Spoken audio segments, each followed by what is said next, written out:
warahmatullahi wabarakatuh. Salam sejahtera. Perkenalkan, kami dari Kelompok 3 Dengan saya Riandi Bagaskara Gultom. dengan saya Sakat Maha. dengan saya Bonifasius Aritonang. Dengan saya Dian Turba. Ini saya akan menjelaskan tentang pengertian lingkungan organisasi dan budaya organisasi.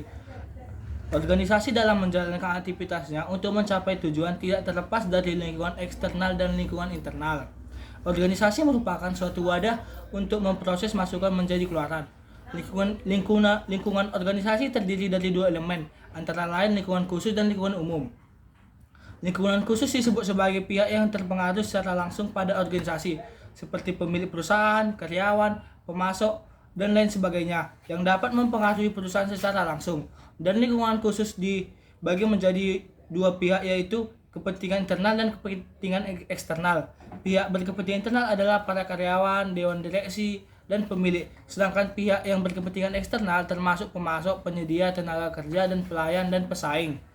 Sedangkan budaya organisasi itu adalah sistem makna dan keyakinan bersama yang dianut oleh para anggota organisasi yang menentukan sebagian besar cara mereka bertindak satu terhadap yang lainnya dan terhadap orang luar. Budaya itu memiliki persepsi yang dianut bersama oleh organisasi tersebut, menentukan anggota-anggota harus berperilaku budaya mempunyai beberapa makna, yaitu 1. Budaya adalah sebuah persepsi, bukan sesuatu yang dapat disentuh atau dilihat secara fisik. Namun para karyawan menerima dan memahami melalui apa yang mereka alami dalam organisasi. Budaya adalah organisasi yang bersifat deskriptif, yaitu berkenaan dengan bagaimana para anggota menerima mengartikan budaya tersebut. Yang terakhir adalah budaya merupakan aspek penerimaan atau penganutan, yaitu meskipun para anggota dari latar belakang yang berbeda dan dari jenjang organisasi yang berbeda, tetapi mereka cenderung mengartikan budaya organisasi dengan cara sesama. Sekian dari pengertian itu. Adapun beberapa macam-macam lingkungan organisasi, yaitu yang pertama lingkungan eksternal. Lingkungan eksternal diketahui mempunyai peran besar dalam mempengaruhi pengambilan keputusan manajerial, proses dan struktur organisasi, maka lingkungan eksternal penting untuk selalu dipantau dan dianalisis.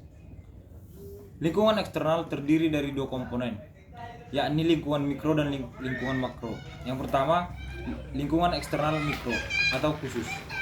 Lingkungan eksternal mikro adalah unsur-unsur yang berpengaruh langsung terhadap organisasi, yang terdiri dari pesaing, penyedia, langganan, lembaga keuangan, pasar tenaga kerja, dan perwakilan-perwakilan pemerintah.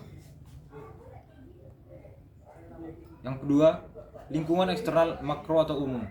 Lingkungan umum pada lingkungan organisasi merupakan kondisi eksternal yang luas yang dapat mempengaruhi organisasi serta berpengaruh secara tidak langsung terhadap kinerja organisasi.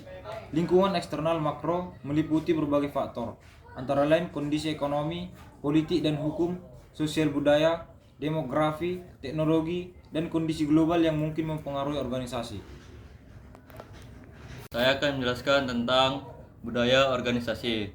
Semua organisasi memiliki budaya. Budaya organisasi dibangun dari kepercayaan yang dipegang teguh secara mendalam tentang bagaimana organisasi seharusnya dijalankan atau beroperasi. Budaya merupakan sistem nilai organisasi dan akan mempengaruhi cara pekerjaan dilakukan dan cara pegawai berperilaku. Budaya organisasi merupakan wujud anggapan yang dimiliki, diterima secara implisit oleh kelompok, dan menentukan bagaimana kelompok tersebut rasakan, pikirkan, dan bereaksi terhadap lingkungannya yang beraneka ragam. Yang kedua adalah lingkungan internal. Lingkungan internal adalah tempat manajer bekerja yang mencakup budaya perusahaan, teknologi produksi, struktur organisasi, dan fasilitas fisik lingkungan. Lingkungan internal meliputi pekerja atau karyawan, dewan komisaris, pemegang saham, dan pengaruh lingkungan dan budaya. Oke, selanjutnya dimensi budaya dan organisasi. Yang pertama, inovasi dan pengambilan risiko.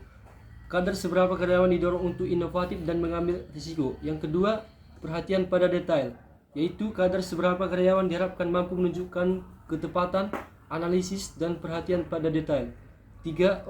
Orientasi hasil, yaitu kadar seberapa manajer berfokus pada hasil dan keluaran bukannya pada mencapai hasil itu. Yang keempat, orientasi orang, yaitu kadar seberapa keputusan manajemen untuk mempengaruhi orang-orang yang ada di dalam organisasi. Yang kelima yaitu orientasi tim, yaitu kadar seberapa pekerjaan disusun berdasar tim bukannya perorangan.